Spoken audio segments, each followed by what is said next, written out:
ആ സ്ട്രേഞ്ചേഴ്സ് അവരുടെ കാറുമായി പോയി. സകല പ്രതീക്ഷയും അസ്തമിച്ച് അവരവിടെ നിന്നു. ചുറ്റും ഇരുട്ട് മാത്രം. ഇനിയിപ്പോ എന്തു ചെയ്യും? സമയം കുറച്ചേറെയായി. അവർ അവിടെ ഇരുന്ന് ഉറങ്ങുന്നു. ഉറക്കത്തിൽ ഹണ്ടർ വീഴാൻ പോയി. ബെക്കി അവളെ പിടിച്ചതുകൊണ്ട് അവൾ താഴെ വീഴുന്നില്ല. ബെക്കിയുടെ കാലിലെ മുറിവ് ഇത്തിരി പ്രശ്നത്തിലാണ്. അവരത് പരിശോധിക്കുന്നു. ഈ സമയം ഹണ്ടറിന്റെ കാലിലെ ടാറ്റു ബെക്കി വീണ്ടും ശ്രദ്ധിക്കുന്നു. അവൾ മടിച്ച് നിങ്ങളുടെ കല്യാണത്തിന് മുമ്പേ 4 മാസം ഞാനും ഡെയിനും തമ്മിൽ ഡേറ്റ് ചെയ്തിട്ടുണ്ടെന്ന് ഹണ്ടർ പറയുന്നു. അത് കേട്ട് ബെക്കി ആകെ തകർന്നു പോകുന്നു. പക്ഷെ അത് വലിയ മിസ്റ്റേക്ക് ആയിരുന്നുവെന്ന് ഹണ്ടർ പറയുന്നു. ഇവരുടെ കല്യാണത്തിന് മുമ്പേ അതെല്ലാം അവസാനിച്ചതാണ്. ഹണ്ടർ കരഞ്ഞുകൊണ്ട് ആത്മാർത്ഥമായി അവളോട് സോറി പറയുന്നു. ബെക്കിക്ക് എന്ത് ചെയ്യണമെന്ന് അറിയില്ല. അവൾ ആകെ തകർന്നവിടെ ഇരിക്കുന്നു. അവൾ തന്റെ വിവാഹമോതിരത്തിലേക്ക് നോക്കുന്നു. അതവൾ ഊരിയെടുത്ത് മാലയിൽ കോർത്തിടുന്നു. അവർക്ക് അവിടെ അങ്ങനെ അധികം നേരം പിടിച്ചു നിൽക്കാനാവില്ല. അവരുടെ കയ്യിലുള്ള വെള്ളം ആ ഡിഷിൽ തങ്ങിക്കിടക്കുന്ന ആ ബാഗിലാണുള്ളത്. അതിൽ തന്നെയാണ് ആ ഡ്രോണും ഉള്ളത്.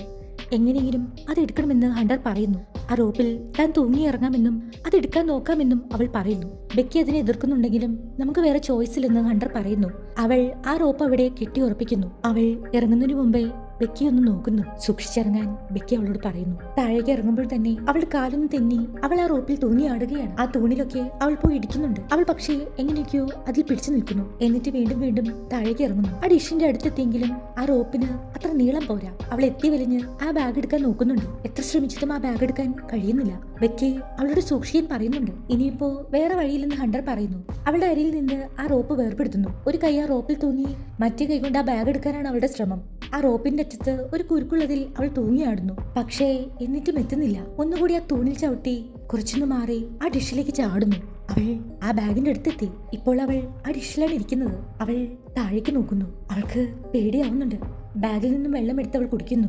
ഇനി തിരിച്ച് ആ റോപ്പിൽ ചാടി പിടിക്കണം. അവൾ അതിന് തയ്യാറെടുക്കുകയാണ്. ഹണ്ടർക്ക് എത്ര ശ്രമിച്ചിട്ടും ആ റോപ്പിൽ കൈയെത്തുന്നില്ല. ഇനിയിപ്പോ എന്താണൊരു വഴി? അപ്പോഴാണ് അവളുടെ കയ്യിലുള്ള സ്റ്റിക്ക് അവൾ ഓർക്കുന്നത്. അതിന്റെ അറ്റത്ത് ആ ബാഗ് അവൾ കൊളുത്തി വെക്കുന്നു. ആ സ്റ്റിക്കിന്റെ അറ്റത്തുള്ള കൊളുത്ത് വെച്ച് ആ റോപ്പിൽ കൊളുത്താൻ അവൾ നോക്കുകയാണ്. കുറച്ചു നേരത്തെ ശ്രമത്തിന് ശേഷം അവൾക്ക് അതിന് സാധിക്കുന്നു. ഇനി ആ ബാഗിലേക്ക് ഇവൾ ചാടി പിടിക്കണം. ബെക്കിയോട് ആ റോപ്പ് പിടിച്ച് മേളിലോട്ട് കയറ്റണമെന്നും അവൾ പറയുന്നു. അവൾ ഒരൊറ്റ ചാട്ടം. ഭാഗ്യത്തിന് അവൾക്ക് ആ ബാഗിൽ പിടുത്തം കിട്ടി. അവൾ വീണ്ടും തൂങ്ങിയാടുകയാണ്. ആ തൂണിലെല്ലാം പോയി അവൾ തട്ടുന്നുണ്ട്. ഹണ്ടർ ആ ബാഗിൽ കയറി ഇരിക്കുന്നു. ബെക്കി വളരെ കഷ്ടപ്പെട്ട് അവിടെ പിടിച്ചു നിന്ന് ആ റോപ്പ് വലിക്കുകയാണ്. അവൾ ഏകദേശം മേളിലെത്താറായി. അവിടെയുള്ള കോണിയിൽ അവൾ പിടിക്കാൻ നോക്കുന്നു. പക്ഷെ പെട്ടെന്ന് പിടിവിട്ട് അവൾ താഴേക്ക് പോകുന്നു. ബെക്കി പേടിച്ച് താഴേക്ക് നോക്കുന്നു. പക്ഷെ ഭാഗ്യത്തിന് ഹണ്ടർക്ക് ആ ബാഗിൽ പിടുത്തം കിട്ടിയിരുന്നു. അവൾ അവിടെ ഇരുന്ന് ബെക്കിയെ വിളിക്കുന്നു. അവൾ സേഫ് ആണെന്ന് മനസ്സിലാക്കിയപ്പോൾ വീണ്ടും ബെക്കി ആ റോപ്പ് പിടിച്ച് മേളിലേക്ക് വലിക്കുന്നു. അങ്ങനെ ഒരുവിധം ഹണ്ടർ മുകളിലെത്തി. ഹണ്ടറുടെ കൈയാകെ മുറിഞ്ഞിട്ടുണ്ട്. ബെക്കി വേഗം ആ ബാഗിൽ വെള്ളമെടുത്ത് കുടിക്കുന്നു. അവർ ഒരു പേപ്പറിൽ സ്റ്റക്ക് ഓൺ B67 ടവർ എന്നും കോൾ 911 എന്നും എഴുതുന്നു. എന്നിട്ടത് ഡ്രോണിൽ വെച്ച് പറത്താനാണ് പ്ലാൻ. ആരെങ്കിലും കണ്ട് സഹായവുമായി എത്തിയാലോ? അങ്ങനെ അവർ അത് പറത്തി വിടുകയാണ്. അവർ ഇങ്ങോട്ട് വന്നപ്പോൾ തങ്ങിയ ആ ഹോട്ടലിന്റെ ഭാഗത്തേക്കാണ് അവർ അത് പറത്തി വിടുന്നത്. നല്ല ദൂരമുണ്ട്. പക്ഷേ അതിന്റെ ബാറ്ററി ലോ ആയിരിക്കുകയാണ്. അവരത് തിരിച്ചു പറത്തുന്നു.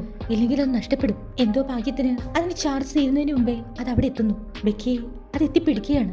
രാത്രിയായി. ബെക്കി ഞെട്ടി ഉണരുകയാണ്. എന്തോ അവളെ ആക്രമിക്കുന്നു. അതാ കഴുകന്മാരാണ്. അവൾ അതിനെ ഓടിച്ചുവിടാൻ നോക്കുന്നുണ്ട്. പെട്ടെന്ന് നോക്കുമ്പോൾ ഹണ്ടർ അവിടെ മരിച്ചു കിടക്കുന്നതാണ് അവൾ കാണുന്നത്. ഹണ്ടറെ കഴുകൻ കുത്തി വലിക്കുന്നു. പെട്ടെന്ന് ബെക്കി ഞെട്ടി ഉണരുന്നു. അവൾ സ്വപ്നം കണ്ടതാണ്.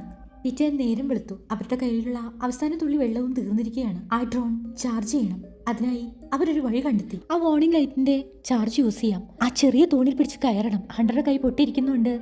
അവൾക്ക് അതിൽ പിടിച്ച് കയറാൻ കഴിയില്ല. ബെക്കിയാണ് കയറുന്നത്. വളരെ കഷ്ടപ്പെട്ട് ബെക്കി അതിൽ പിടിച്ച് കയറുന്നു. അവളുടെ കാലിന് നല്ല വേദനയുണ്ട്. കൂടാതെ നല്ല തളർച്ചയും. ഹണ്ടർ താഴെ നിന്ന് അവളെ എൻകറേജ് ചെയ്യുന്നുണ്ട്. അവൾ ഒരുവിധം മുകളിലെത്തി. അവിടുന്ന് ആ ബൾബ് റിമൂവ് ചെയ്ത് അവൾ അതിൽ കുത്തിയ ഡ്രോൺ ചാർജ് ചെയ്യുന്നു. പക്ഷേ ആദ്യം അത് ചാർജ് ആവുന്നില്ല. അതിൽ ചെറിയ എന്തെങ്കിലും ഒരു മെറ്റൽ വെച്ച് ചാർജ് ചെയ്യണമെന്ന് ഹണ്ടർ പറയുന്നു. അവൾ പെട്ടെന്ന് അവളുടെ ആ മോതിരത്തെ കുറിച്ച് ഓർക്കുന്നു. അവൾ ആ മോതിരം അതിന്റെ അടിയിൽ വെച്ച് ചാർജ് ചെയ്യുന്നു. അത് ചാർജ് ആവുന്നത് വരെ അവിടെ അവൾക്ക് പിടിച്ചു നിൽക്കണം. ഒരുവിധം അവൾ അവിടെ പിടിച്ചു നിൽക്കുകയാണ്. പക്ഷെ ഈ സമയം ആ കഴുകൻ വന്ന് അവളെ വീണ്ടും ആക്രമിക്കുന്നു. അത് ആക്രമിച്ചപ്പോൾ അവളുടെ കയ്യിൽ നിന്ന് ബാഗിൽ താഴെ പോകുന്നു. പക്ഷേ അവൾ അവിടെ തന്നെ പിടിച്ചു നിൽക്കുന്നു. എങ്ങനെയൊക്കെയോ അവൾ അത് കംപ്ലീറ്റ് ചാർജ് ആക്കുന്നു. അവൾ ആകെ തളർന്നു പോയിട്ടുണ്ട്. അവർ വീണ്ടും ആ ഡ്രോൺ പറത്താൻ പോവുകയാണ്. അത് ആ ഹോട്ടലിനടുത്ത് എത്താറായി. പക്ഷെ പെട്ടെന്നാണ് അതുവഴി വന്നൊരു ട്രക്ക് ആ ഡ്രോണിനെ ഇടിച്ചിടുന്നു. അതവർ ആ ബൈനോക്കുലറോട് കാണുന്നു. ബെക്കി അത് കണ്ട് അവിടെ നിന്ന് കരയുന്നുണ്ട്. ഇനി എന്ത് ചെയ്യും? ബെക്കി തളർന്ന് ഒരു പരുവമായി. ഹണ്ടർ അവളോട് സംസാരിക്കുന്നുണ്ട്. പക്ഷേ അപ്പോഴാണ് കാണിക്കുന്നത് നേരത്തെ ആ റോപ്പിൽ നിന്ന് വലിച്ച് ബെക്കി ഹണ്ടറെ കയറ്റിയിരുന്നല്ലോ. ആ സമയം അവൾ കാൽത്തിന് താഴെ പോയിരുന്നില്ലേ? ഹണ്ടർക്ക് ആ സമയം ആ ബാഗിൽ പിടുത്തം കിട്ടിയിരുന്നില്ല. അവൾ ആ ഡിഷിൽ പോയി വീണ് അപ്പൊ തന്നെ മരിച്ചു പോയിരുന്നു. ഹണ്ടർ അവിടെ ഉണ്ടെന്നുള്ളത് ബെക്കിയുടെ വെറും തോന്നൽ മാത്രമായിരുന്നു. ഇപ്പോഴാണ് അതെല്ലാം കാണിക്കുന്നത്. ഹണ്ടർ ആ ഡിഷിൽ മരിച്ചു കിടക്കുകയാണ്. അത് ആ സമയം തന്നെ ബെക്കി കണ്ടതുമാണ്. പക്ഷെ അത് വിശ്വസിക്കാൻ അവൾ തയ്യാറായില്ലായിരുന്നു. ഇത്ര സമയം ഹണ്ടർ തന്റെ കൂടെയുണ്ടെന്നാണ് അവൾ കരുതിയത്. ഇപ്പോൾ അവൾ ബോധത്തിലേക്ക് തിരിച്ചു വന്നിരിക്കുകയാണ്. ആ ബാഗ് മാത്രമാണ് അവൾ വലിച്ചെടുത്തിരുന്നത്. ഇതെല്ലാം ഹണ്ടർ അവിടെ നിന്ന് പറഞ്ഞ് അവളെ ഓർമ്മിപ്പിക്കുന്നത് പോലെ ബെക്കിക്ക് തോന്നുന്നു.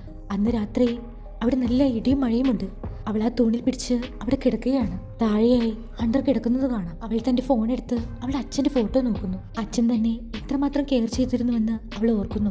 വീണ്ടും നേരം പുലർന്നു. അവൾ അവിടെ ഉറങ്ങുകയാണ്. അവൾക്കൊന്നും ചെയ്യാനുള്ള ശക്തിയില്ല. ആ സമയം ആ പക്ഷി അവിടെ വീണ്ടും വന്നിട്ടുണ്ട്. അത് അവളുടെ അടുത്ത് വന്നിരിക്കുന്നു. എന്നിട്ട് അവളുടെ മുറിവിൽ നിന്ന് എന്തൊക്കെയോ കൊത്തി തിന്നുന്നു.